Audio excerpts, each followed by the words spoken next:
Nous allons donc reprendre avec Monsieur Gaël Giraud, que nous avons l'honneur et le privilège, merci à lui d'être venu dans le cadre de ces journées de Tamdao. Nous allons donc reprendre avec cette plénière inaugurale introductive sur le thème énergie, climat et prospérité. Monsieur Gaël Giraud, économiste en chef à l'Agence française de développement à Paris, et autres titres, mais je lui laisse le privilège de se présenter. Voilà. Merci beaucoup Stéphane. Donc c'est un honneur pour moi de participer à ces journées de Tamdao. Il se trouve que j'ai donné des cours de mathématiques et de finance à l'université de Hanoï il y a 12 ans. Donc c'est une joie très spéciale pour moi de revenir au Vietnam pour vous parler de tout à fait autre chose, à savoir l'énergie, le climat et la prospérité. Le travail que je vais vous présenter, c'est un travail que nous avons engagé à l'Agence française de développement, dans le département de la recherche que je dirige, mais c'est également un travail qui a été réalisé en partie dans la chaire énergie et prospérité que je dirige et dont les sponsors sont ici. Alors, première partie, je voudrais redire des choses que vous connaissez sûrement déjà en partie, mais qu'il est bon de se rappeler. Je sais bien que les orateurs qui m'ont précédé ont quasiment déjà tout dit, mais donc ça vaut la peine malgré tout, vu la gravité du sujet, de revenir un tout petit peu sur les enjeux climatiques dont vous allez voir le lien intrinsèque avec la question de l'énergie. Ce graphique, vous le connaissez bien, c'est celui qui vient du dernier rapport du IPCC, en français le GIEC, le groupe intergouvernemental des experts du climat, qui, comme vous le savez, est une organisation sous tutelle onusienne qui publie à intervalles réguliers un rapport mondial sur les avancées, la progression du dérèglement climatique, et qui a montré pour qui il n'y a plus aujourd'hui le moindre doute sur les origines anthropiques, humaines, du dérèglement climatique. Alors, ce que vous voyez ici, c'est l'historique de la progression, de l'augmentation de la température moyenne à la surface de la planète. Donc vous savez que juste avant le début de l'ère industrielle, au 18e, mais cette température est restée jusque sur une partie du 19e siècle, la température moyenne à la surface de la planète était de 15 degrés Celsius. Ce qui veut dire qu'il y avait des fortes disparités. 15 degrés sur la planète, ça veut dire au moins 16 degrés en moyenne sur l'ensemble du continent africain. Mais la moyenne était de 15 degrés. Et comme vous le savez, elle ne cesse d'augmenter. Aujourd'hui, nous avons pris à peu près 1 degré de plus par rapport à cette température initiale. Ce deuxième graphique, vous le connaissez aussi, il est très connu puisqu'il sort du rapport du GIEC. Il montre que la trajectoire du business as usual, donc une trajectoire qui consisterait à prolonger simplement en tendance ce que nous avons fait depuis 2 siècles, n'est tout simplement pas possible dans le monde qui est le nôtre. Donc ces deux courbes-là vous montrent qu'il y a plusieurs scénarios possibles d'évolution de la température à la surface de la planète, mais le scénario médian, c'est-à-dire en gros, pour simplifier, la moyenne de l'augmentation vraisemblable de la température, si les pays qui se sont engagés à la COP 21 l'an dernier à Paris font ce qu'ils ont promis, donc si les 195 pays qui ont signé l'accord de Paris mettent en œuvre ce qui a été rappelé tout à l'heure, à savoir les INDC, Intentional Nationally Determined Contributions, donc les contributions intentionnelles déterminées au niveau national. Si tout le monde fait ce qu'il a promis, alors en moyenne, la température à la surface du globe devrait augmenter à la fin de ce siècle de 3,5 degrés Celsius. C'est déjà énorme et je crois qu'il est assez raisonnable de dire que la plupart d'entre nous, scientifiques, n'avons pas vraiment d'idée très claire sur l'impact d'une telle augmentation de la température à la surface du globe. Mais même si 3,5 ne paraît pas considérable, en réalité, ça n'est qu'une moyenne et elle est compatible avec le fait que, avec la même trajectoire d'émissions de gaz à effet de serre, nous avons une chance sur 10 d'avoir une augmentation de la température de plus 6 degrés. Plus 6, avec une probabilité de 10%. Alors autant sur 3,5 degrés, il y a encore beaucoup d'incertitudes sur l'impact réel dans nos économies, dans nos vies, dans nos sociétés, autant avec plus 6 degrés, il est certain que c'est l'apocalypse sur cette planète. Plus 6 degrés veut dire certainement la libération de beaucoup de réserves de méthane qui sont actuellement sous le permafrost en Sibérie, par exemple, et ça veut dire une planète qui devient très rapidement hostile à l'humanité. D'où le fait qu'un certain nombre d'observateurs s'interrogent aujourd'hui sur la disparition possible de l'humanité. C'est aussi grave que ça, ce dont on parle. Si, lorsque vous prenez l'avion, on vous disait « vous avez une chance sur 10 pour que l'avion s'écrase au sol », je suis sûr que vous refuseriez de monter dans l'avion. Aujourd'hui, la communauté internationale est confortable avec des plans de réduction des émissions de gaz à effet de serre qui sont tels qu'avec une chance sur 10, l'avion humanité s'écrase au sol.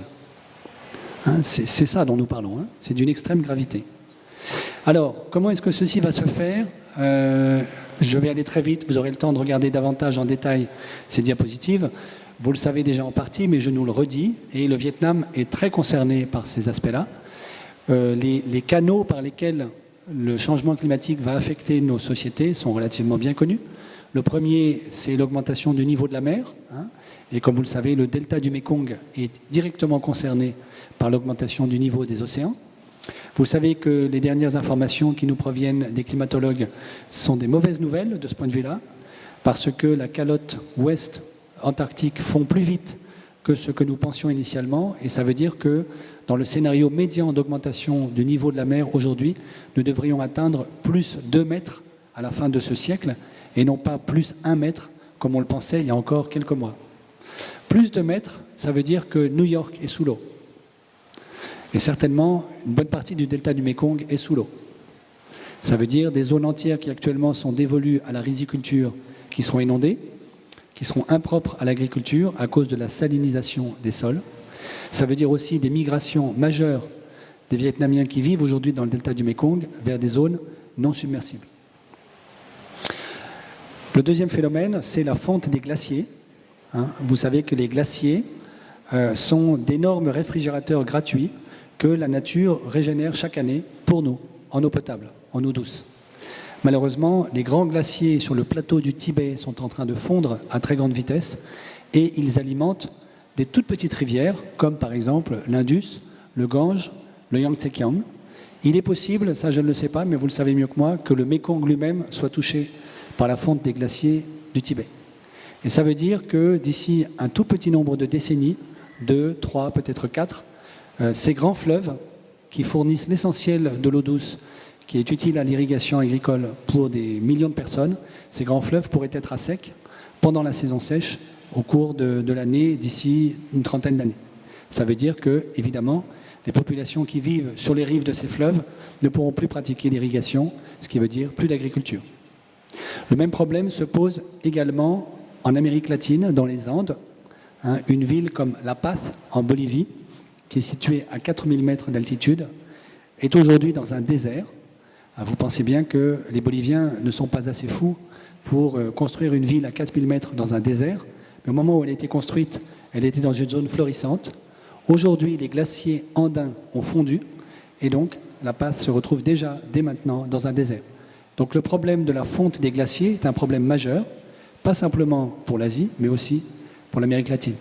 Le troisième problème, c'est la baisse de fertilité des sols, en partie liée à l'érosion des sols. C'est un problème majeur pour le Vietnam, sur lequel je sais que l'Agence française de développement, en partenariat avec le CIRAD et l'IRD, travaille. C'est un problème considérable parce qu'il complique la résolution de l'équation dont a parlé Michel Eddy tout à l'heure, qui consiste à nourrir 9 milliards de personnes à l'horizon 2050. Aujourd'hui, nous n'avons aucune garantie que la sécurité alimentaire soit assurée dans des zones majeures comme la totalité de l'Afrique subsaharienne, à cause notamment du croisement entre une progression démographique fulgurante en Afrique et la baisse possible de fertilité des sols, notamment due à l'érosion et à l'augmentation de la température. Le quatrième problème, c'est la désertification. Alors, comme vous le savez, évidemment, c'est un problème majeur pour la totalité du Sahara et du Moyen-Orient. C'est aussi un problème pour la Chine. Vous savez que le désert de Gobi, en Mongolie, descend et il n'est plus maintenant qu'à 240 km de Pékin. Et il progresse chaque année. Donc, d'ici, dans un avenir où vous serez encore vivant, Pékin sera aux portes d'un désert. Vous imaginez bien le type de problème que les autorités chinoises auront à résoudre le jour où Pékin sera au bord d'un désert. Le cinquième problème, c'est aussi un enjeu majeur pour le Vietnam, c'est la raréfaction des ressources aquifères souterraines. Donc des ressources en eau souterraines. Je sais que dès aujourd'hui, on pompe dans le delta du Mékong de l'eau souterraine à une vitesse supérieure à la vitesse à laquelle cette eau se renouvelle. Donc c'est de l'eau douce, extrêmement précieuse. Il y a énormément d'eau douce souterraine. En fait, il y a plus d'eau douce souterraine que d'eau douce à la surface de la planète, sur notre planète. Mais si nous la pompons aux endroits où on arrive à la pomper à une vitesse supérieure à laquelle elle se renouvelle, nous allons épuiser ces ressources extrêmement précieuses. Voilà.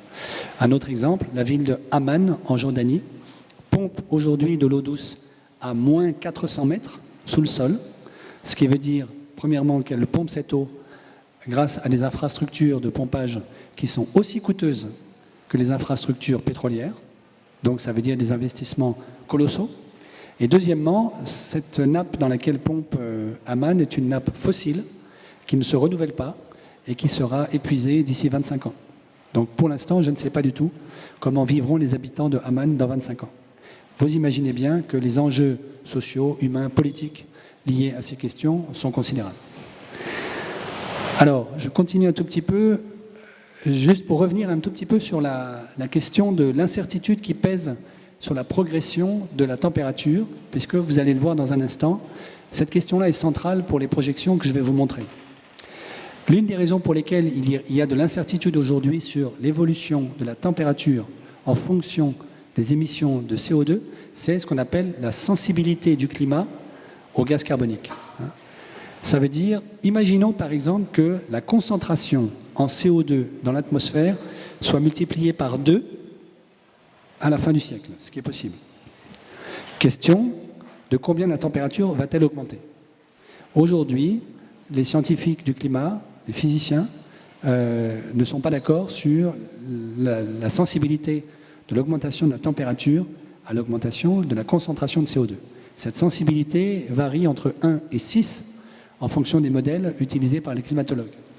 Si elle vaut 1, alors une partie de ce que je vous ai dit ne se réalisera pas, en tout cas pas au XXIe siècle, heureusement, parce qu'au fond, l'augmentation de la concentration en CO2 n'induira pas une augmentation majeure, massive, de la température. Si elle vaut 6, alors nous sommes déjà embarqués vers des catastrophes à la fin de ce siècle. Et donc là-dessus, il y a encore une marge d'incertitude, d'où les différents scénarios que le GIEC décrit dans son rapport. Ça veut dire qu'il reste de l'incertitude, mais malheureusement, je crois qu'il y a un principe de prudence élémentaire qui veut que nous devons, politiquement en tout cas, tout mettre en œuvre pour pouvoir faire face à la pire des situations, celle dans laquelle la sensibilité du climat à l'augmentation de la concentration en CO2 serait égale à 6. Alors, ceci est particulièrement grave, et d'autant plus grave qu'il y a une très forte inertie de l'impact de l'augmentation de la température sur les variables environnementales qui alimentent nos sociétés. Ici, je voudrais juste pointer un exemple, c'est la dilatation de l'eau de mer, qui est ici, sur cette courbe-là. Supposons donc que nous interrompions nos émissions de CO2 aujourd'hui. Supposons que nous arrivons à faire baisser nos émissions de CO2 dès aujourd'hui et à atteindre très très rapidement une situation de zéro émission de CO2. Qu'adviendrait-il pour l'augmentation du niveau de la mer? Eh bien, la mer, malheureusement, continuerait d'augmenter, comme vous le voyez sur cette courbe ici, parce que l'effet comporte beaucoup d'inertie. Et donc, ça veut dire que, malheureusement, même si nous faisons des efforts considérables tout de suite, et il faut les faire, il y aura quand même des conséquences potentiellement dramatiques liées au dérèglement climatique à la fin de ce siècle, mais déjà dans quelques décennies, à cause des émissions de CO2 déjà enregistrées dans le passé. Donc le problème du climat est aussi un problème de stock de CO2 emmagasiné dans l'atmosphère et pas simplement un problème de flux. Qui plus est, les principales victimes du dérèglement climatique sont d'abord, malheureusement, des pays du Sud. Et comme vous le savez, le Vietnam est le 5e pays le plus exposé, d'après la Banque mondiale, au dérèglement climatique. Ici, sur cette carte, vous avez un code couleur qui est très simple. Plus c'est bleu, plus le pays est exposé. Donc vous voyez que le Vietnam est assez exposé. L'Afrique subsaharienne est très très exposée. Cette carte a été établie grâce à un indice de vulnérabilité physique au changement climatique qui a été élaboré à Clermont-Ferrand, en France, et réutilisé par l'Agence française de développement. Elle essaye de découper, cet indice, essaye de faire une distinction entre l'exposition physique, la vulnérabilité physique d'un État au changement climatique et l'éventuelle faiblesse, fragilité de ses institutions politiques. Pourquoi? Parce que si nous voulons que la communauté internationale puisse aider les pays les plus exposés, il faut que celle-ci ne puisse pas utiliser comme prétexte l'éventuelle fragilité des institutions politiques pour ne pas financer le pays. Il y a un enjeu dans cette négociation internationale aujourd'hui qui est que, comme vous le devinez, la plupart des pays qui sont les plus exposés, que vous voyez en bleu sur cette carte, sont aussi des pays, pas le Vietnam, mais d'autres, en Afrique par exemple, sont aussi des pays dans lesquels les institutions publiques sont très très fragiles, voire complètement défaillantes, en particulier dans le Sahel. Et donc la communauté internationale est réticente à aider ces pays, puisqu'elle se dit, au fond, nous allons subventionner les mauvais de la classe dont les institutions politiques ne sont pas solides. Vous comprenez? Et donc cet indicateur-là essaye de séparer ces deux aspects, l'exposition physique au changement climatique d'un côté, pour laquelle les populations ne sont pas responsables, et l'éventuelle vulnérabilité institutionnelle des institutions politiques du pays, pour laquelle, cette fois-ci, les populations et les élites en particulier de ces pays ont une responsabilité. Alors maintenant, si on regarde la capacité d'adaptation, c'est-à-dire, au fond, la solidité institutionnelle des États qui régissent les pays concernés, on voit que, malheureusement, la plupart du temps, il y a une espèce de double peine. C'est-à-dire que ce sont les pays du Sud qui sont les plus touchés, ce sont aussi très souvent ceux dont les institutions sont les plus défaillantes, comme vous le voyez ici. Le code couleur étant très simple, plus c'est rouge, plus l'institution est défaillante. Alors, un autre point qui a été mentionné tout à l'heure ce matin, et je vais très vite là-dessus, parce que ce n'est pas notre sujet aujourd'hui, mais je le mentionne quand même en passant. Je vais surtout parler d'énergie à partir de maintenant, en lien avec la question climatique, mais vous savez bien que la question de la biodiversité est au moins aussi importante que la question énergétique. Là, juste une petite illustration très simple. En haut à gauche, vous avez la densité en poissons de la partie nord de l'océan Atlantique, en 1900. Et donc plus c'est rouge, plus il y a des poissons. Et quand c'est bleu clair ou blanc, ça veut dire qu'il n'y a plus de poissons. Et puis vous avez la même carte en 2000, en bas à droite. Donc vous voyez qu'en un siècle, nous avons quasiment entièrement vidé la partie nord de l'océan Atlantique de ces poissons.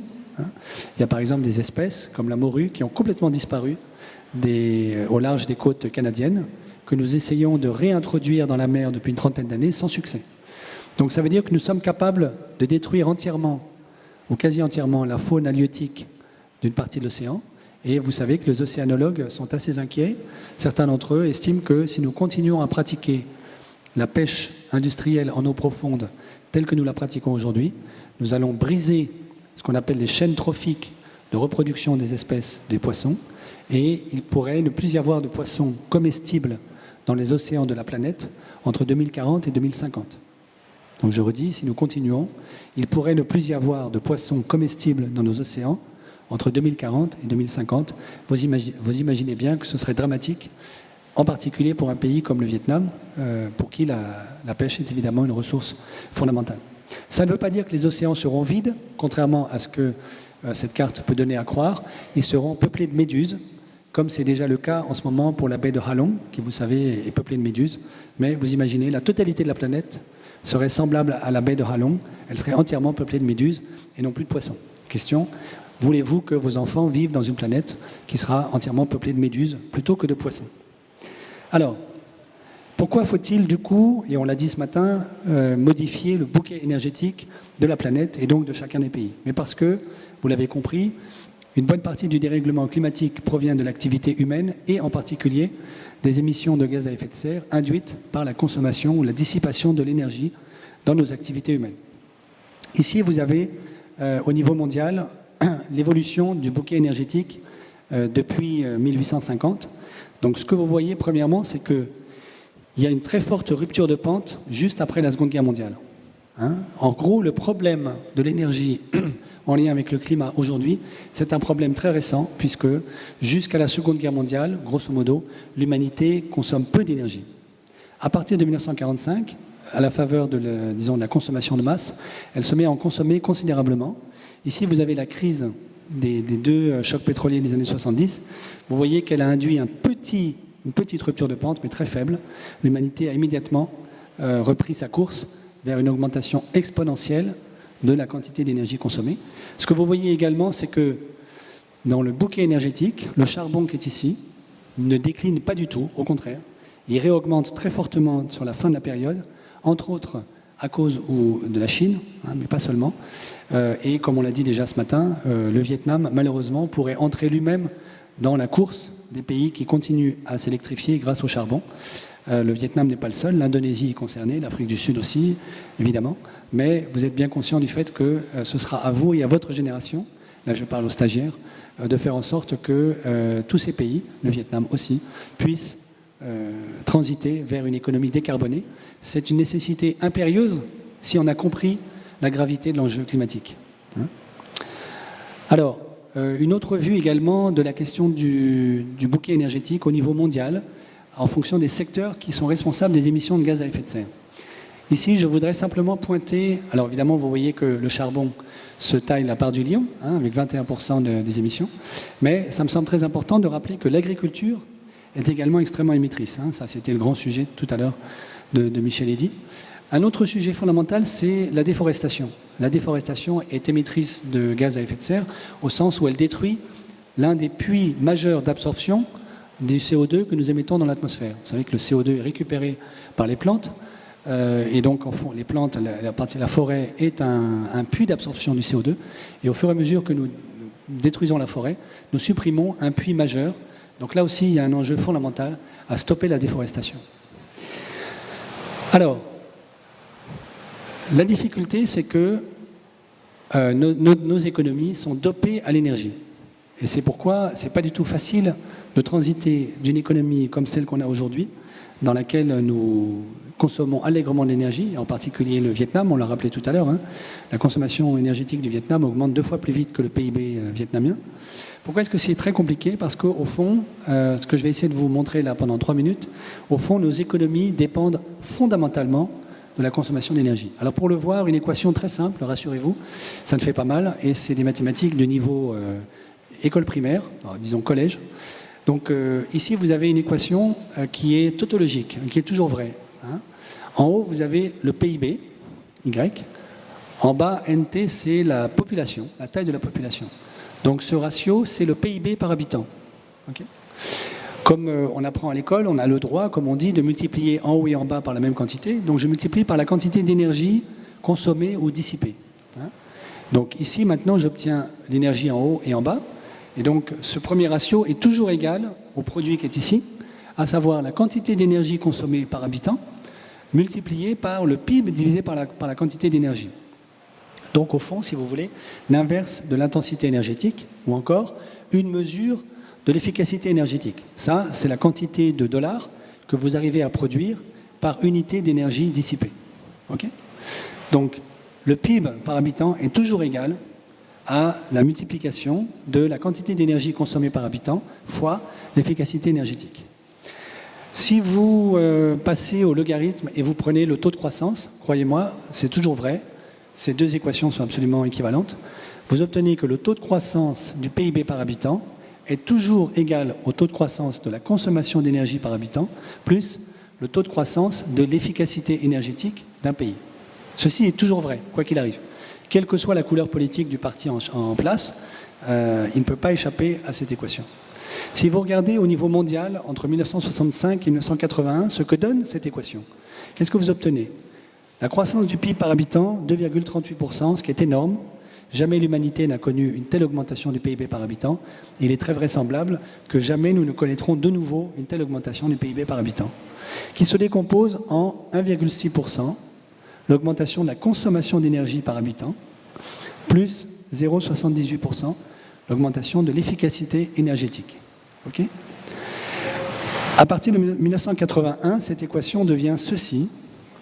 Alors, en termes d'efficacité énergétique, le monde a fait d'énormes progrès, en particulier grâce à l'émergence de grands pays comme le Vietnam. Okay ? Donc, nous avons beaucoup de progrès en efficacité énergétique. En revanche, nous n'arrivons plus à augmenter la consommation d'énergie à la même vitesse que précédemment. 0,5%, ça veut dire que la consommation d'énergie au niveau mondial augmente quasiment à la même vitesse que la démographie. Donc elle augmente, mais beaucoup moins vite qu'elle n'augmentait précédemment. Okay ? Et donc, logiquement, vous n'avez plus la même croissance. Okay ? Si vous regardez un pays comme le Japon, de 2000 à 2012, pour le Japon, cette équation devient triviale, puisque ça donne 0 égale 0 plus 0. Plus de croissance, plus d'augmentation de la consommation d'énergie par habitant, et plus de progrès technique au sens de l'efficacité énergétique. Pourquoi ? Parce que le Japon est piégé dans une maladie très grave qui s'appelle la déflation, sur laquelle je reviendrai tout à l'heure. Je vous donne ces chiffres-là très simples pour vous suggérer que une bonne partie de l'augmentation du PIB, donc de la croissance d'un pays, mesurée à la manière dont la mesurent les économistes, est essentiellement due à la faculté du pays d'augmenter la consommation d'énergie par habitant. Et le progrès technique joue sa part, évidemment, mais une part qui, au moins pendant la période la plus prospère de l'humanité, pendant les 30 Glorieuses, une part qui était relativement mineure par rapport à la question de l'augmentation de la consommation d'énergie. Une autre manière de voir, de sentir le lien très très fort entre la prospérité d'un pays et sa consommation d'énergie, au niveau mondial, c'est celle-ci. Ici, en abscisse, vous avez la consommation d'énergie primaire, toute forme d'énergie confondue. Et en ordonnée, vous avez l'augmentation du PIB mondial. Okay ? Et chaque point correspond à une année. Donc ça commence en 1960, ça se termine en 2011, et donc au fur et à mesure que vous avancez le long de ce petit serpent rouge, vous avancez au cours des années. Première remarque, on a quasiment une droite. Ce qui veut dire que, contrairement à ce qu'on s'imagine souvent, pour augmenter le PIB en 2011 d'$1 au niveau mondial, il faut augmenter la consommation d'énergie au niveau mondial d'à peu près la même quantité qu'en 1960. OK ? Pour augmenter le PIB d'$1 par habitant, il faut augmenter la consommation d'énergie au niveau mondial de la même quantité, quasiment, en 2011 qu'en 1960. Deuxième remarque, vous voyez bien qu'il y a eu des points d'inflexion. Ça, c'est la crise des années 70. Ça, c'est la crise des subprimes de 2008. Mais ces inflexions légères n'ont pas perturbé la tendance de fond qui est une tendance quasiment linéaire. Question, pour les plus aguerris parmi vous, comment se fait-il qu'on obtienne une droite qui dit qu'en gros, on n'a fait aucun progrès en termes d'efficacité énergétique au niveau mondial entre 1960 et 2011, alors que je vous ai dit il y a 2 minutes qu'on avait fait des progrès significatifs, vous voyez, ici, en termes d'efficacité énergétique entre là et là. Et si vous regardez les statistiques, par exemple, d'un continent comme l'Europe, l'Europe se targue très souvent d'être très vertueuse parce qu'elle aurait considérablement augmenté l'efficacité énergétique de la consommation d'énergie qu'elle pratique chaque année. La réponse tient dans le fait que cette droite ici ne passe pas par l'origine. Ne passe pas par l'origine, ici. Donc en réalité, vous y réfléchirez, à tête reposée, tout se passe comme si le monde avait payé un coût fixe en consommation d'énergie pour avoir le PIB qu'il a aujourd'hui, coût fixe qui a été payé au début du XXe siècle, que nous n'avons plus à payer, et qui donne l'illusion, quand on regarde en stock et non pas en flux, qu'à chaque fois que le PIB augmente chaque année, la consommation d'énergie liée à ce PIB diminue. En réalité, ce qu'il faut regarder, c'est de combien d'énergie on a dû augmenter la consommation précédente pour augmenter le PIB. Et donc, si vous regardez en augmentation, en taux de croissance, vous voyez qu'on a fait très peu de progrès depuis 50 ans. Si vous regardez en stock, à cause de ce coût fixe, vous avez l'illusion que nous avons fait des progrès considérables. Alors je dis ceci parce que c'est si vous voulez, c'est un pavé dans la mare du grand débat sur le découplage entre la consommation d'énergie et l'augmentation du PIB. Ce thème-là, qui est déjà aussi le thème du Vietnam, vous dit on devrait être capable, si le découplage est possible, de faire augmenter le PIB, disons mondial, ou pays par pays, sans augmenter la consommation d'énergie. Ça voudrait dire que la courbe qui est ici devrait devenir verticale. Alors, première remarque, vous voyez qu'on en est très loin. On est très loin de la verticalité. Deuxième remarque, on en est tellement loin qu'on ne s'en est pas approché depuis 50 ans. Ou quasiment pas. Et donc, vous voyez que ce qui donne l'illusion que nous faisons des progrès majeurs en termes d'efficacité énergétique, c'est le coût fixe qui a été payé il y a plus d'un siècle, alors qu'en termes en dérivés, si vous voulez, en augmentation du PIB, en augmentation de la consommation d'énergie, nous ne faisons quasiment pas de progrès au niveau mondial. Ceci n'est pas incompatible avec le fait qu'on fasse des vrais progrès au niveau régional. Tout à l'heure, quand j'ai dit l'Europe se targue de faire des progrès, une partie de ces progrès sont illusoires, j'ai quand même été un peu dur. C'est vrai qu'un continent comme l'Europe fait des vrais progrès, même en dérivés, même en augmentation, mais ceux-ci sont aussi dus au fait que l'Europe a délocalisé une partie de ses usines dans un pays comme la Chine, et donc, en fait, la consommation d'énergie qui assure la prospérité européenne, aujourd'hui, elle est pratiquée en Chine pour produire des produits qui sont consommés en Europe et non plus en Europe. Donc, la vertu apparente des Européens provient du fait que ce sont les Chinois aujourd'hui qui consomment l'énergie et qui polluent pour les Européens. Vous voyez ?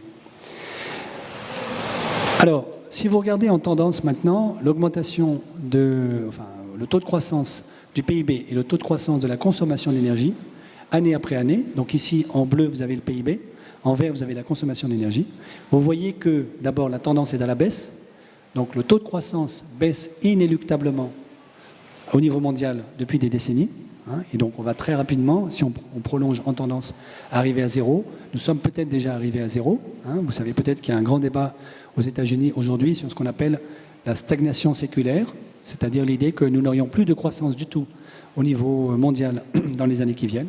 Et vous voyez que le taux de croissance de la consommation d'énergie est très très étroitement corrélé au taux de croissance du PIB. Alors, un travail que j'ai fait avec une de mes étudiantes permet d'aller un tout petit peu plus loin que ce que je viens de vous dire jusqu'à présent et de montrer que ce qu'on appelle l'élasticité, donc la sensibilité de la croissance du PIB à la croissance de la consommation d'énergie, est extrêmement élevée. La plupart des économistes, des macroéconomistes, y compris par exemple au FMI, au Fonds monétaire international, à la Banque mondiale, estiment que l'élasticité du PIB par rapport à la consommation d'énergie est très faible. Elle devrait être d'environ 8 à 10%. Ils disent ceci, non pas parce qu'ils sont allés mesurer, mais parce qu'il y a un petit résultat de microéconomie qu'on enseigne en première année d'université qui affirme que la sensibilité du PIB à la consommation d'énergie devrait être égale à la part de l'énergie dans le PIB. Or, il se trouve que la part de l'énergie dans le PIB, à cause de la faiblesse des prix de l'énergie, est très faible depuis très longtemps. Elle est comprise entre 8 et 14% dans la plupart des pays, avec des pics à 14 juste après le deuxième choc pétrolier en 1979, et elle est à une moyenne de entre 8 et 10 pour la plupart des pays. Et donc, beaucoup d'économistes en concluent, sans être allés vérifier, que le PIB mondial ou le PIB des pays qui les intéressent dépend très peu de la consommation d'énergie. Donc, avec une de mes étudiantes, nous sommes allés revérifier sur les données si l'augmentation du PIB dépend si peu de l'augmentation de la quantité d'énergie consommée. Et nous sommes arrivés à la conclusion que la sensibilité du PIB à la consommation d'énergie est de 60%, et non, en moyenne, et non pas de 8 ou 10%. Donc il y a un facteur 6. Nous nous trompons d'un facteur 6 dans notre estimation de l'élasticité du PIB par rapport à l'énergie. 60%, c'est une moyenne, c'est 70% aux États-Unis, et ce n'est pas très étonnant. Les États-Unis sont d'énormes consommateurs d'énergie, et c'est 40% en Europe. Donc c'est là qu'on retrouve quand même une partie de la vertu des Européens, qui sont moins consommateurs d'énergie, à PIB égal, que les États-Unis. Je n'ai pas fait le calcul pour le Vietnam, mais ce serait très intéressant de calculer l'élasticité du PIB vietnamien à l'énergie. Elle est probablement considérable puisque, comme on l'a dit tout à l'heure, la consommation d'énergie au Vietnam augmente plus vite que le PIB. Alors, est-ce que ça veut dire que tout espoir de sauver la planète est perdu? Non, pas du tout. Ça veut dire que ce qui a déjà été mentionné tout à l'heure, la transition énergétique est une urgence absolue. En quoi consiste-t-elle? Elle ne consiste pas à diminuer la quantité d'énergie consommée dans un pays. Comme j'ai essayé de le montrer avec ce graphique-là, on ne l'a pas fait depuis 50 ans et je vois mal comment on le ferait dans les années qui viennent. En revanche, on peut modifier le bouquet énergétique et ça, on l'a déjà fait, puisque ici, vous avez quasiment le même graphique que précédemment, mais en abscisse, cette fois-ci, vous avez la consommation de pétrole et non plus de toute forme d'énergie primaire. Et en ordonnée, vous avez de nouveau le PIB mondial. Et vous voyez que si on regarde le pétrole, alors il y a eu une vraie rupture de pente dans les années 70 et on s'est un peu rapproché de la verticale. Un peu. Mais donc on est capable de transiter, autrement dit, de substituer une énergie moins polluante que le pétrole au pétrole. On l'a déjà fait et c'est dans cette direction qu'il faut avancer. Vous voyez ? Donc ici, la pente après les années 70 est un petit peu plus verticale. Ça veut dire qu'on consomme un peu moins de pétrole pour augmenter de la même quantité le PIB mondial. Et donc, on est plus vertueux en consommation de pétrole aujourd'hui qu'on ne l'était en 1960. Comme on n'est pas plus vertueux en consommation d'énergie, ça veut bien dire qu'on a substitué une autre forme d'énergie au pétrole. Laquelle ? Celle auquel vous pensez, bien évidemment, les énergies renouvelables, essentiellement. Et donc, la thématique pour le Vietnam, c'est celle qui a déjà été mentionnée ce matin. Renoncer au mirage du charbon, c'est indispensable, et substituer des énergies moins polluantes au charbon, au premier chef desquels le gaz, qui, comme ça a été dit par Rémi Genevet tout à l'heure, est beaucoup moins polluant que le pétrole et le charbon. Alors, le même graphique encore, mais cette fois-ci, de nouveau, la consommation d'énergie, toute forme d'énergie confondue, et cette fois-ci, en ordonnée, la production industrielle. Pas simplement le PIB, mais uniquement la production industrielle. Vous voyez de nouveau que, quand on regarde la production industrielle, on a quasiment une droite. Donc on a fait très peu de progrès au niveau industriel, au niveau mondial. Et le point que je voudrais souligner ici, c'est que, en 2007, au moment de la crise des subprimes, la bifurcation se fait vers la gauche, et non pas vers la droite. Pourquoi est-ce que je vous montre ça ? Parce que ça veut dire que ce qu'on observe historiquement au niveau mondial, à l'issue d'une énorme crise financière, comme celle de 2007-2008, c'est d'abord la consommation d'énergie baisse, et ensuite le PIB baisse. Ce qui veut dire que la causalité va de la consommation d'énergie vers le PIB, et non pas dans l'autre sens. Je souligne ce point parce qu'il y a un énorme débat entre économistes sur cette question. Jusqu'à cette diapositive, la plupart de mes camarades économistes sont d'accord, sauf celle-ci. Là, ils ne sont pas d'accord, puisque beaucoup d'entre eux disent non, l'élasticité du PIB à la consommation d'énergie, c'est 10% et non pas 60%. Donc, mis à part cette diapositive, la plupart de mes camarades économistes sont d'accord avec le reste. Ils ne peuvent pas le nier, puisque c'est vraiment des séries qui sont disponibles pour tout le monde. Donc là-dessus, ils sont d'accord, là-dessus, ils sont d'accord. Ça, ils le contestent, ça, ils sont d'accord. Mais là, ici, il y a une information sur laquelle la plupart d'entre eux ne sont pas d'accord, puisque beaucoup de mes camarades économistes se rassurent en disant c'est normal que la consommation d'énergie augmente quand le PIB augmente, puisqu'au fur et à mesure que le PIB augmente, admettons, vous construisez des nouvelles usines, vous construisez de nouveaux bureaux, il faut de l'électricité pour faire tourner les usines et pour éclairer les bureaux, et donc la consommation d'énergie augmente. Et ça veut dire que la causalité, elle va du PIB vers la consommation d'énergie.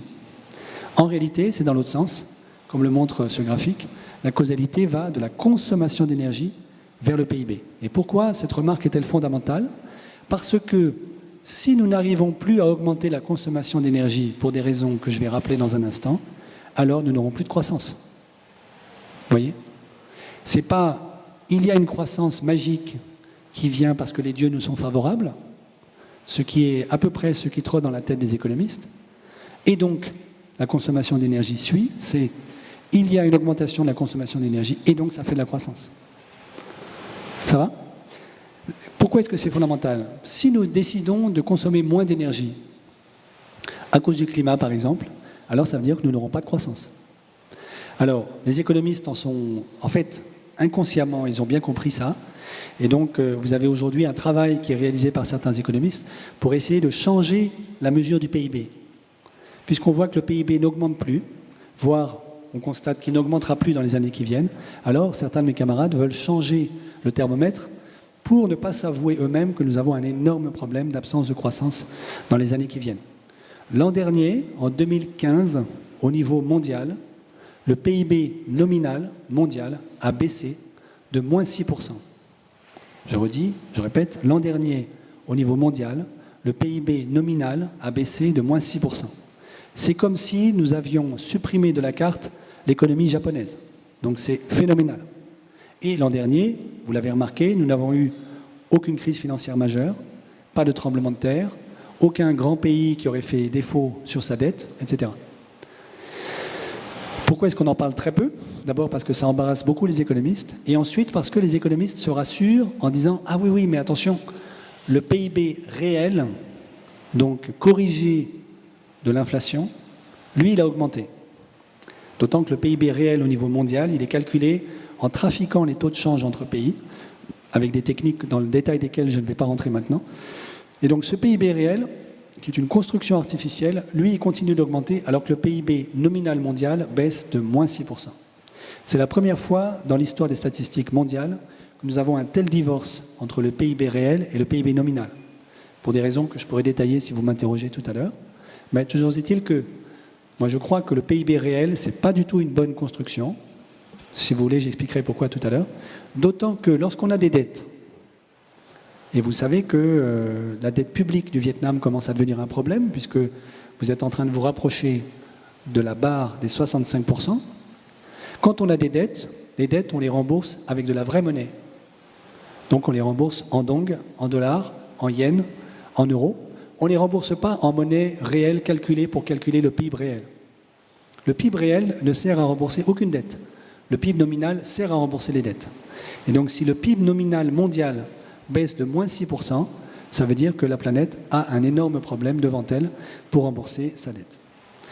Alors, ça je vais passer. Deuxième raison pour laquelle il faut réfléchir au rôle de l'énergie et éventuellement considérer le fait que nous n'arrivions plus dans les années qui viennent, à augmenter la consommation d'énergie qui a assuré notre prospérité jusqu'à aujourd'hui, en particulier au Vietnam.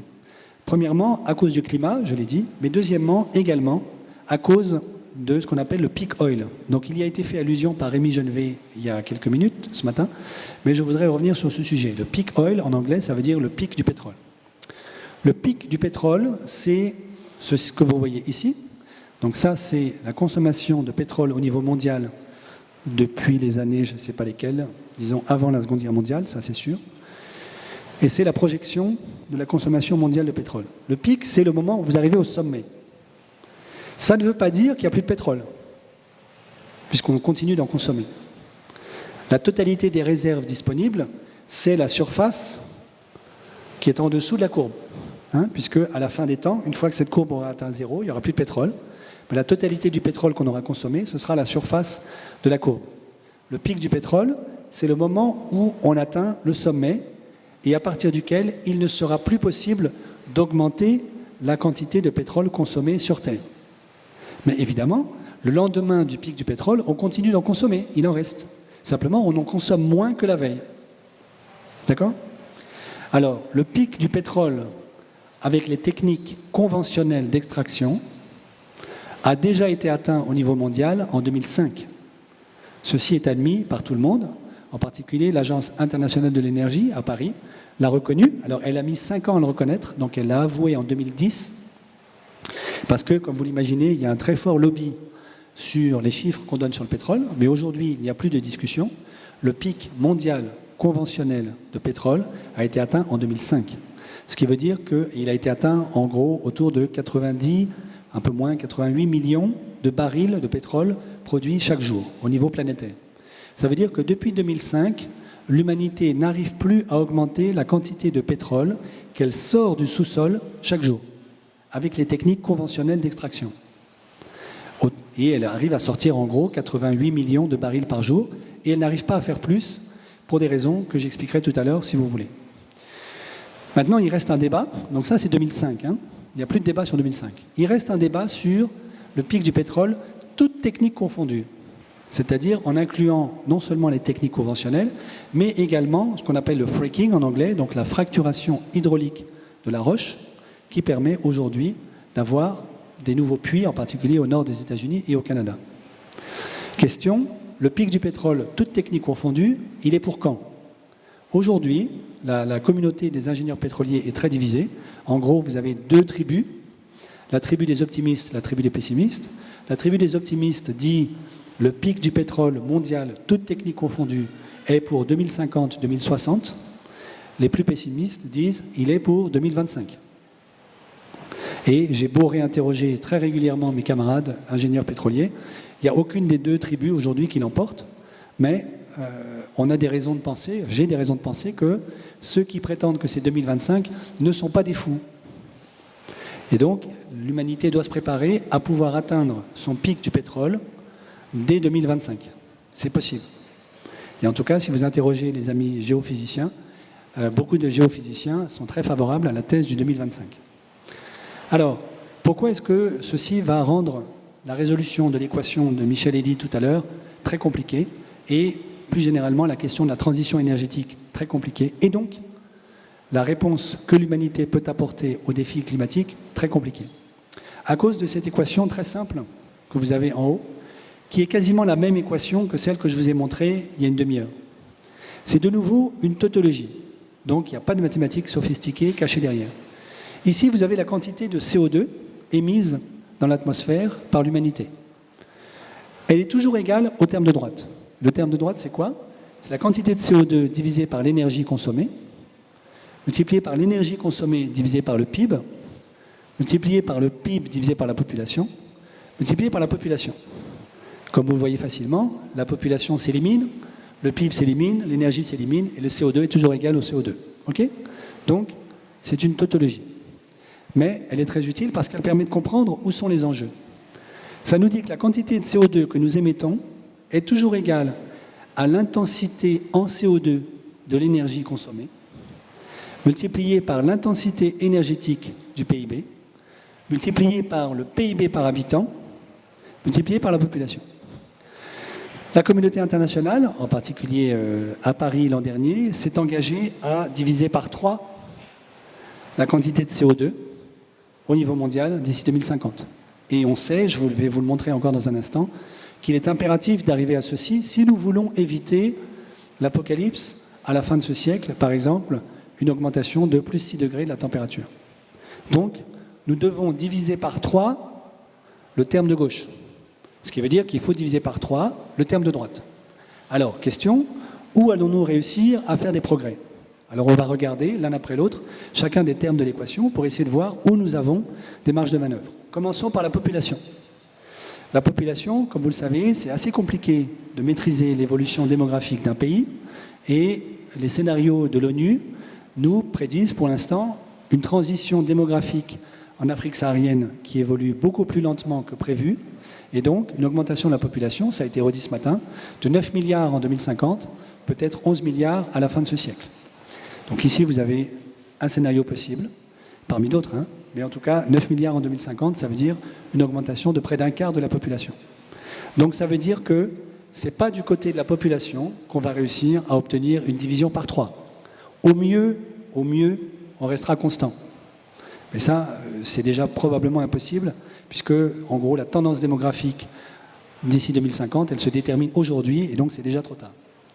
Si je regarde le PIB par habitant, ça, c'est le revenu par habitant. Ça me paraît assez clair qu'aucun gouvernement n'est capable de faire un programme politique construit sur la baisse du revenu par habitant.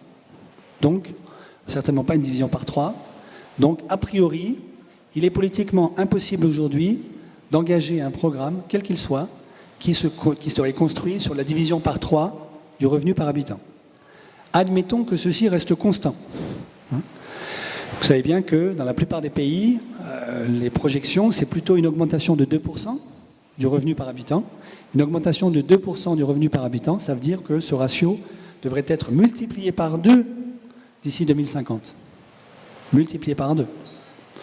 Donc, si nous sommes assez fous pour croire que nous allons réussir encore à avoir de la croissance au niveau mondial à un rythme, disons, de 2% par an, ça veut dire que ceci sera multiplié par 2.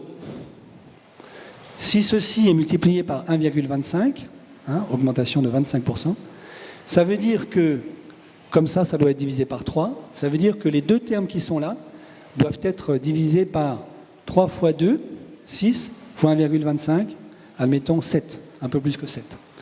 Ça veut dire que ces deux termes-là doivent être divisés par 7 d'ici 2050. Vous commencez à sentir que ça va être très compliqué. Regardons ces deux termes. Premier terme, l'intensité énergétique, la quantité d'énergie, toute énergie confondue, rapportée au PIB. Alors c'est là, à mon avis, que les grands fantasmes des économistes se logent, puisque c'est le terme sur lequel, en fait, eux ont le moins de prise parce qu'ils ne comprennent pas très bien comment ce terme évolue. Ça, c'est le monde des physiciens, ça. Hein, c'est comment est-ce que vous arrivez à avoir de l'activité sur cette planète en consommant moins d'énergie. Pour ceux qui ont fait un tout petit peu de thermodynamique, vous savez que c'est à peu près impossible. Et donc c'est ce que j'ai essayé de vous montrer tout à l'heure. La quantité d'énergie rapportée au PIB, elle reste méchamment constante depuis plus de 60 ans au niveau mondial. OK ? Et donc ce terme-là, peut-être qu'on va réussir à le faire baisser un peu, mais de là à le diviser par 7, je n'y crois pas une demi-seconde. Qu'est-ce qui reste ? Il reste ce terme-là. Ce terme-là, c'est le terme de la transition énergétique. C'est la quantité de CO2 que vous émettez à chaque fois que vous consommez 1 kWh. Et donc, ça veut dire, c'est ce terme-là qu'on peut faire bouger en transitant d'une économie carbonée vers une économie décarbonée. Donc, vous voyez que malheureusement, c'est assez simple. Les 3 autres termes, c'est bien compliqué d'y toucher. Le seul terme sur lequel on peut vraiment agir à court terme et immédiatement, c'est celui-là. Est-ce qu'on va réussir à le diviser par 7 ? Honnêtement, j'en sais rien, il faut le souhaiter. Mais ça veut dire qu'il y a un énorme travail à faire. Et ça veut dire que tant qu'un pays comme le Vietnam continuera à fonder sa prospérité sur le charbon, on ne va jamais y arriver. Alors vous n'êtes pas les seuls. Le Vietnam n'est pas tout seul du tout. Hein. La Chine a une part de responsabilité considérable.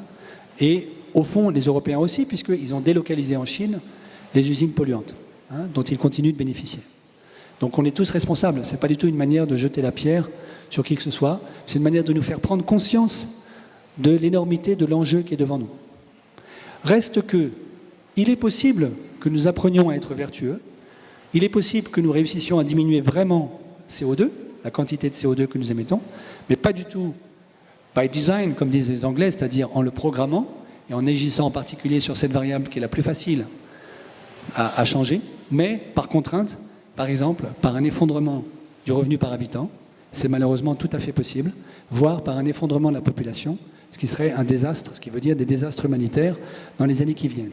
Et si vous avez écouté attentivement ce que vous a dit Michel et Eddy tout à l'heure, les prospectives de Agrimonde rendent tout à fait possible, malheureusement, la possibilité que ceci s'effondre et que ceci s'effondre dans les années qui viennent. Et donc vous voyez que, au fond, nous n'avons pas tellement de choix. Nous savons qu'il faut absolument que ces termes-là baissent dans les années qui viennent, si nous voulons éviter l'apocalypse à la fin du siècle sur cette planète. Soit nous allons réussir à les faire baisser parce que nous sommes intelligents, c'est ce terme-là, peut-être un petit peu ce terme-là, peut-être un petit peu ce terme-là en pratiquant, disons, du contrôle familial, du planning, etc. en Afrique, soit nous allons devoir subir des désastres qui feront baisser ce terme-là et celui-ci dans les décennies qui viennent.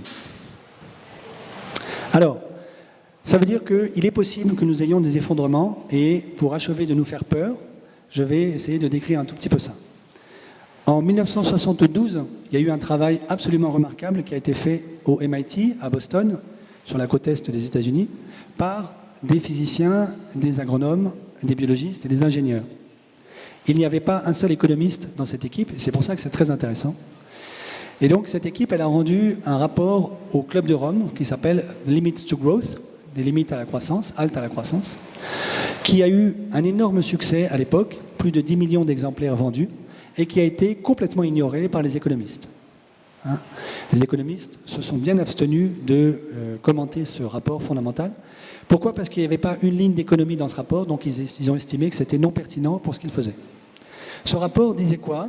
Il disait, si nous continuons la trajectoire du business as usual, nous pouvons avoir des effondrements planétaires au XXIe siècle, et l'un de ces scénarios, de Meadows, prédit un effondrement dans la prochaine décennie, dans la décennie 2020. Effondrement de la production agricole, et donc industrielle, et donc de la population. Ce travail a été complètement ignoré et méprisé par les économistes, mais il y a un physicien australien, Graham Turner, qui l'a testé, alors là il y a une petite erreur, c'est pas 2014, c'est 2008, qui l'a testé en 2008, et qui a regardé ex post si les trajectoires de Meadows avaient effectivement été suivies par la planète depuis 1972. Alors c'est ce graphique que vous avez ici, et malheureusement, Turner est arrivé à la conclusion que le modèle de Meadows marche très bien. Donc là, vous avez la trajectoire effectivement suivie sur une série de variables, et vous avez la trajectoire qui avait été prédite par l'un des scénarios de Meadows. Je ne vais pas rentrer dans le détail, mais la conclusion, c'est que l'équipe Meadows, en 1972, avait construit un modèle qui a prédit de manière, avec une très bonne fiabilité, les variables essentielles d'évolution de la planète sur 40 ans. Alors je peux vous dire que nous, économistes, quand nous faisons un modèle macroéconomique qui dit des choses intelligentes sur 2 ans, nous estimons mériter le prix Nobel, en général. Meadows avait fait, sans une ligne d'économie, un modèle qui marche sur 40 ans. Et très bien. Ça, c'est la première remarque. La deuxième remarque, c'est que les scénarios qui marchent très bien, il y en a 2. Ce sont exactement les 2 scénarios qui nous envoient vers un effondrement de type planétaire au cours du XXIe siècle. Premier scénario, effondrement dans les années 2020. Second scénario, effondrement dans les années 2050-2060. À quoi ceci est-il dû? À 2 phénomènes. Raréfaction des ressources naturelles, pour le premier scénario. Deuxième phénomène, saturation des puits d'absorption de la pollution, pour le deuxième scénario. Et alors, un point d'attention, c'est que ce deuxième phénomène, la saturation des puits d'absorption de la pollution, n'est pas le changement climatique. En 1972, l'équipe Meadows n'avait pas du tout l'information qui a été collectée par le GIEC. Et donc, quand Meadows parle de saturation des puits d'absorption, ce n'est pas la saturation des puits d'absorption du CO2, malheureusement. Donc le climat vient en plus. Toutes les horreurs que je vous ai racontées sur le climat, c'est en plus de ce qui avait été fait par Meadows. Essentiellement, la différence entre le premier et le deuxième scénario chez Meadows, et ici ce que vous avez, c'est le premier scénario, avec l'effondrement en 2020-2025, c'est la question du pic du pétrole. Et donc vous voyez qu'il y a un lien profond entre ceci et ce dont je vous parlais précédemment, ici, là. Si le pic du pétrole est pour 2025, comme l'estime la tribu pessimiste des ingénieurs pétroliers, alors c'est plutôt le premier scénario de Meadows qui devrait avoir lieu, c'est-à-dire celui d'un effondrement planétaire dans la prochaine décennie. Si c'est la deuxième école qui a raison, avec un pic du pétrole en 2050-2060, alors ça devrait être la deuxième école des ingénieurs pétroliers, les ingénieurs optimistes, entre guillemets, qui devraient voir se réaliser ces prospectives. Toujours est-il que ce soit pour dans 10 ans ou pour dans 30 ans, ça veut dire que c'est quand même pour demain ou après-demain. Et donc, il y a urgence à agir. Alors, nous nous sommes posé une question à l'Agence française de développement, qui est la suivante. Premièrement, il n'y avait pas une ligne d'économie dans ce qu'a fait Meadows. Est-ce que, disons, le court-circuit intellectuel du travail de Meadows est légitime au sens où, si on rajoute de l'économie, ça ne change rien? Ou bien, si on tient compte de l'aptitude d'une économie à investir davantage dans telle ou telle partie du capital, à baisser sa consommation, etc., est-ce qu'on arrive à échapper à la tragédie? Première question. Deuxième question, si on tient compte du climat, qu'est-ce que ça change? Alors, on a fait ce travail à l'AFD, à l'Agence française de développement. Je vais vous montrer ça rapidement. Donc, on a construit un modèle macroéconomique dans le détail duquel je ne vais pas rentrer, je n'ai pas le temps, mais dont les conclusions... Ah, là, on ne voit rien du tout. Ça, c'est dommage. Voilà. Donc là, vous ne voyez pas les graphiques. Il faudra que vous regardiez sur la version imprimée des graphiques. Donc je vais vous donner ces conclusions oralement. Malheureusement, je ne peux pas vous les montrer. Les conclusions sont que, malheureusement, nous ne pouvons que confirmer le travail de Meadows. Et donc, si on construit un modèle macroéconomique au niveau mondial, ce que nous avons fait, en tenant compte en particulier de la dette privée et la dette publique, alors on constate que les boucles de rétroaction climat, autrement dit l'impact du climat sur l'économie mondiale, peuvent nous envoyer vers un effondrement planétaire au cours du XXIe siècle. Pas aussi vite que le prévoit Meadows, pas pour 2020, mais plutôt dans la deuxième partie du scénario, 2050-2060. Alors il y a plein, là je ne peux pas vous les décrire, il y a plein de scénarios possibles que nous avons envisagés, en fonction notamment de la sensibilité du climat à la concentration de CO2, ce dont je vous ai parlé au tout début de mon exposé. Vous vous rappelez, cette sensibilité-là, elle est comprise entre 1 et 6, en fonction des modèles utilisés par les climatologues. Évidemment, si elle est égale à 1, ce que je vous raconte n'est pas vrai, il n'y a pas d'effondrement planétaire au XXIe siècle, tout se passe bien, nous pouvons continuer à polluer, finalement, la température augmente très peu.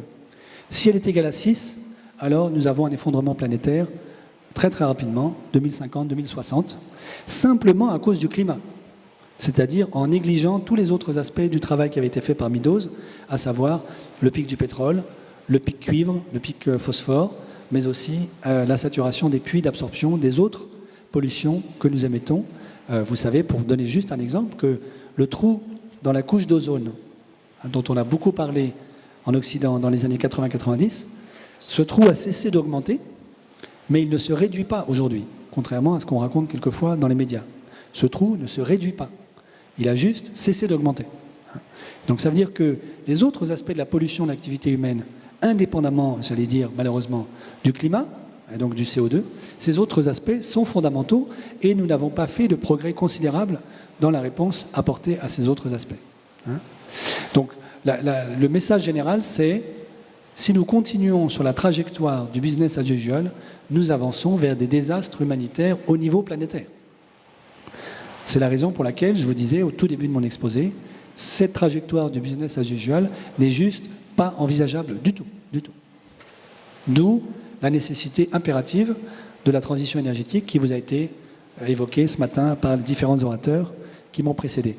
Je voudrais juste terminer mon exposé par une question dont raffolent les économistes, qui est la question des prix. Reprenons l'enjeu du pic du pétrole. Si ce que je vous ai dit est vrai, à savoir que nous devrions atteindre le pic du pétrole, c'est-à-dire ceci, dans les décennies qui viennent, soit en 2025, soit en 2050. Alors, la plupart des économistes vont vous dire, bon, c'est pas du tout dramatique, ça veut dire que le prix du pétrole va augmenter très vite et donner le signal au marché de la raréfaction du pétrole, fournir les bonnes incitations pour que les économies se convertissent très vite à d'autres types d'énergie que le pétrole. Les économistes ont en particulier en tête un modèle qui date des années 1930, qui a été écrit par un monsieur qui s'appelle Hotelling, qui prédit ça, qui dit, voilà, si vous avez une ressource naturelle qui diminue, alors le prix de cette ressource, toute chose égale par ailleurs, doit augmenter, et donc elle incite la demande à se porter vers d'autres types d'énergie. Et par ailleurs, comme le prix de cette énergie augmente, elle incite aussi ceux qui puisent cette énergie à continuer de forer un peu plus loin pour épuiser définitivement les ressources. Et donc, pour ce qui est du pétrole, en principe, le prix du baril devrait augmenter très fortement pour permettre aux pétroliers d'avoir des investissements rentables pour aller puiser les dernières réserves de pétrole qui restent et, par ailleurs, obliger le reste de l'économie, la demande en particulier, à s'orienter vers d'autres types d'énergie que le pétrole. Question, ce n'est pas du tout ce qu'on observe, puisque, comme vous le savez, on l'a déjà dit ce matin, le prix des matières premières, et en particulier le prix du pétrole, n'explose pas en ce moment. Au contraire, on a vu ce paradoxe inouï d'un prix du baril qui s'est effondré au cours des 3 dernières années et qui reste encore très très faible aujourd'hui. Et comme vous le savez sûrement, le prix du pétrole emmène avec lui le prix de toutes les énergies, qui dépendent très très fortement du prix du pétrole, et le prix de l'énergie dicte en grande partie le prix des matières premières. Pourquoi ? Parce qu'il faut l'énergie pour extraire toutes les autres matières premières.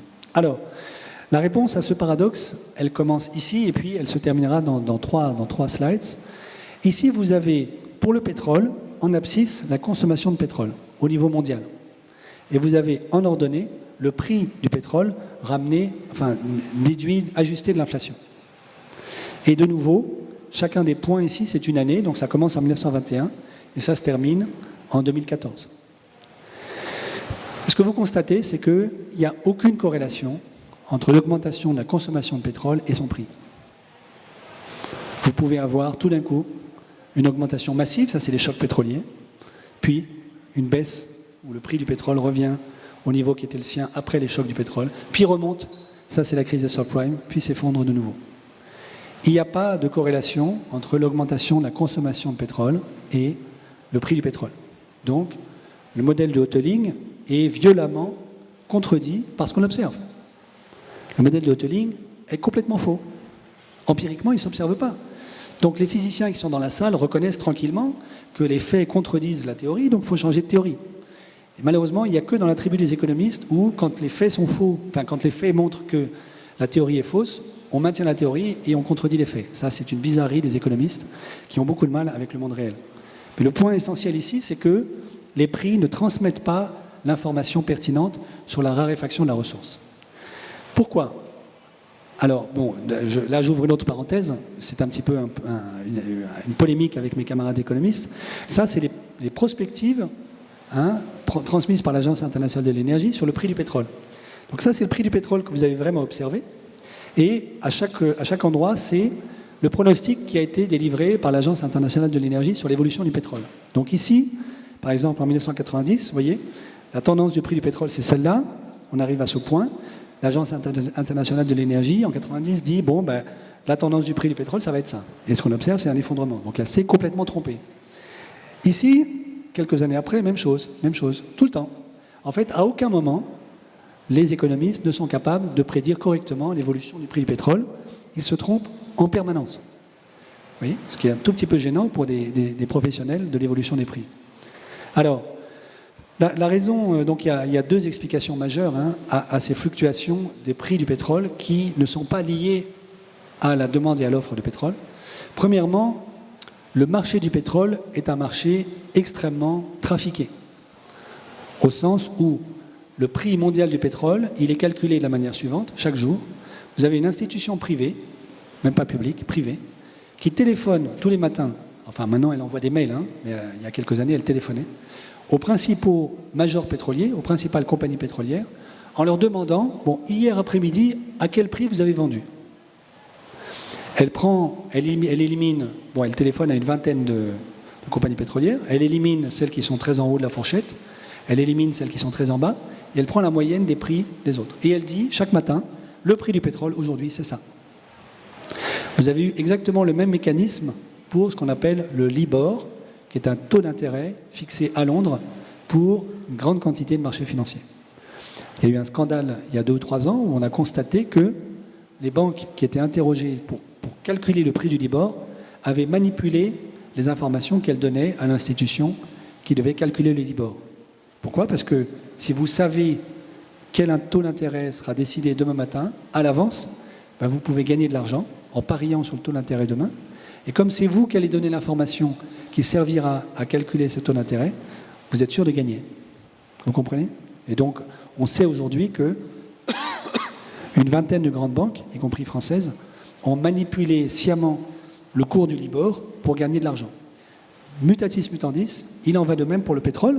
Alors, je ne prétends pas que les pétroliers manipulent le prix du pétrole. Je dis, c'est possible qu'ils manipulent le prix du pétrole depuis des années, puisque ce prix n'est pas calculé en fonction de l'offre et de la demande, mais en fonction des déclarations des compagnies pétrolières sur ce qu'elles font.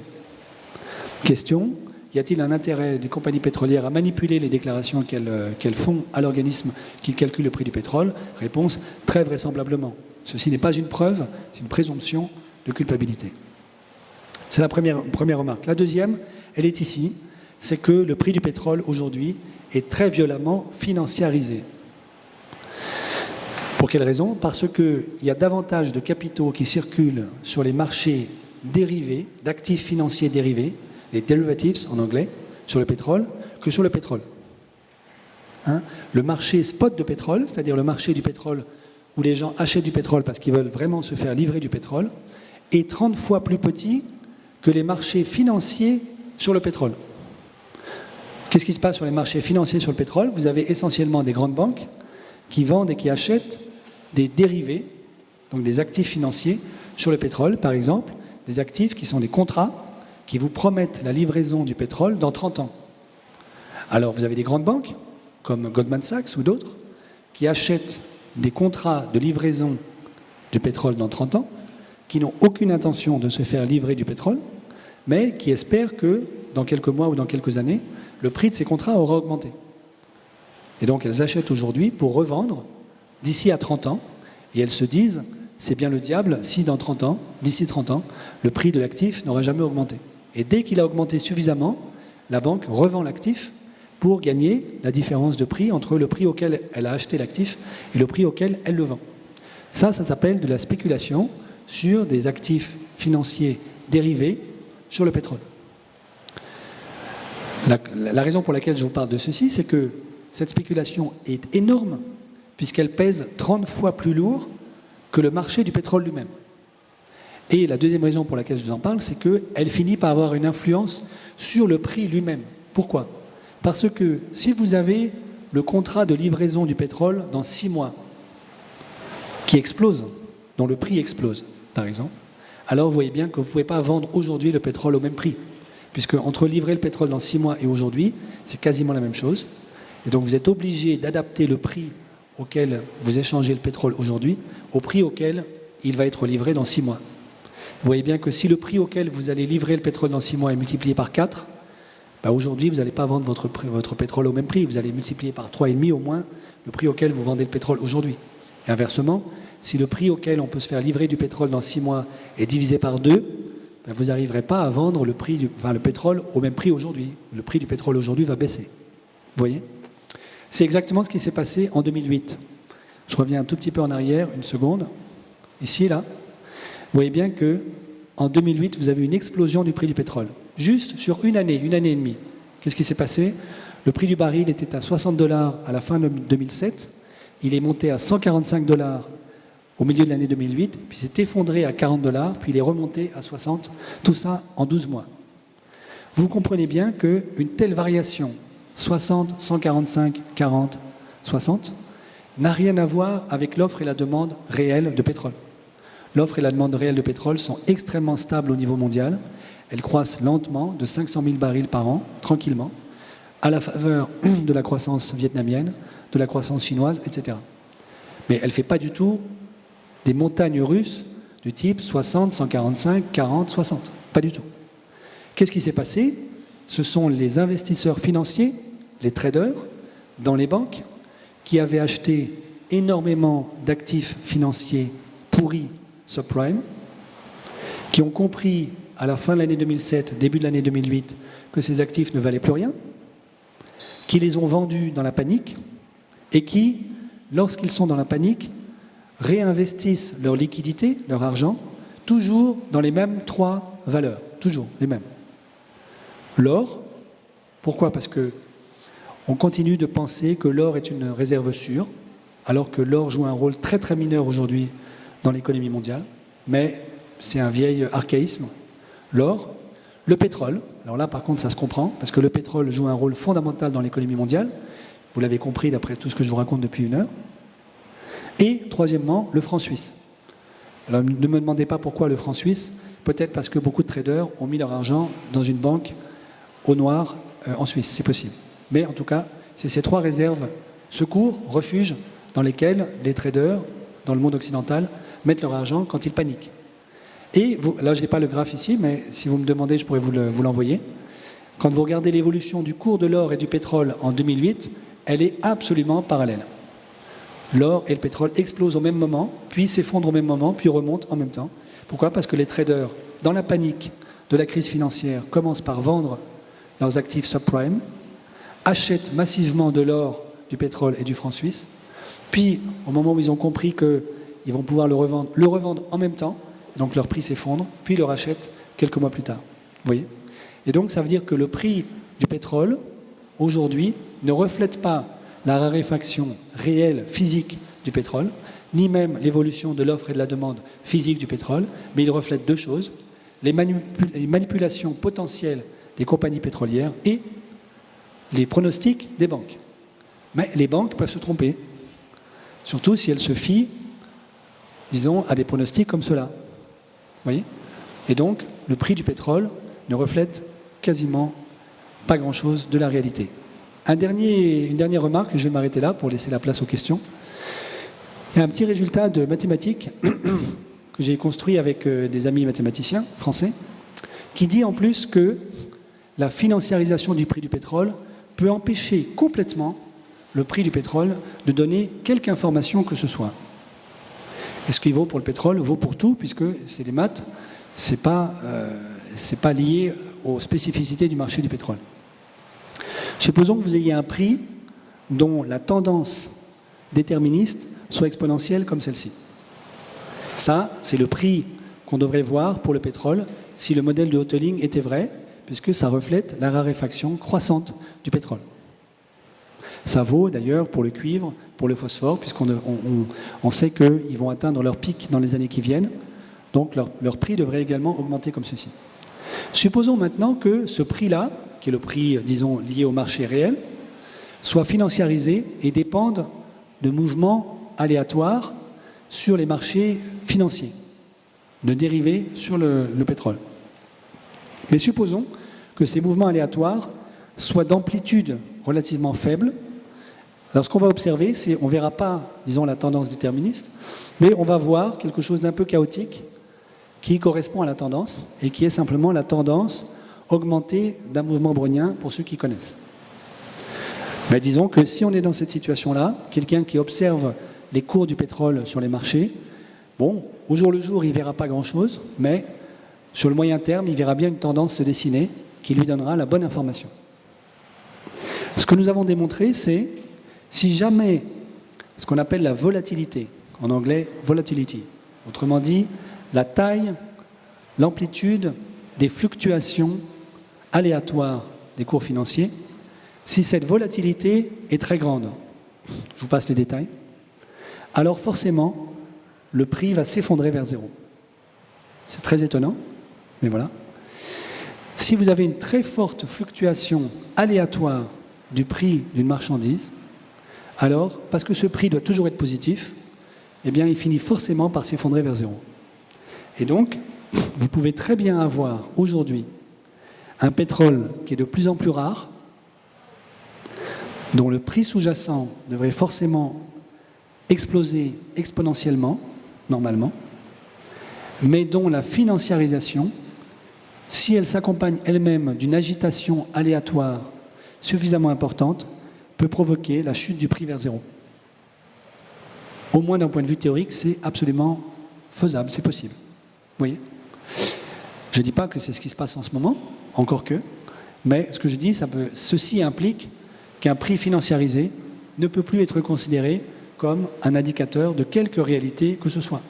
Il peut transmettre des informations qui sont complètement fausses. Alors, je vais m'arrêter là. Vous voyez bien que ce que nous avons à faire, nous tous, c'est à transiter vers une économie décarbonée. Et ce que les économistes ont à apprendre, et moi le premier, c'est arrêter de regarder les prix qui ne transmettent pas la bonne information, mais faire comme les ingénieurs et les physiciens, regarder les quantités. Ce que je vous ai dit ici, là, vous voyez le débat que j'ai avec mes camarades sur ça, l'élasticité du PIB par rapport à la consommation d'énergie, c'est exactement ce débat-là. Mes camarades regardent les prix, le prix de l'énergie dans le PIB, et constatent que ce prix est très faible, et ils disent, puisque le prix transmet la bonne information, ça veut dire que nous ne dépendons pas beaucoup de l'énergie. Alors que ce que j'ai fait avec mon étudiante, c'est de regarder les quantités et de dire, à chaque fois que la quantité du PIB augmente, eh bien la quantité d'énergie consommée augmente aussi très fortement. Et donc, le PIB dépend beaucoup de l'énergie. Si vous regardez les quantités, vous avez des informations beaucoup plus précieuses que si vous vous contentez de regarder les prix. Pourquoi ? Parce que les prix ne reflètent pas nécessairement l'information pertinente. Voilà, je vais m'arrêter ici. Merci beaucoup.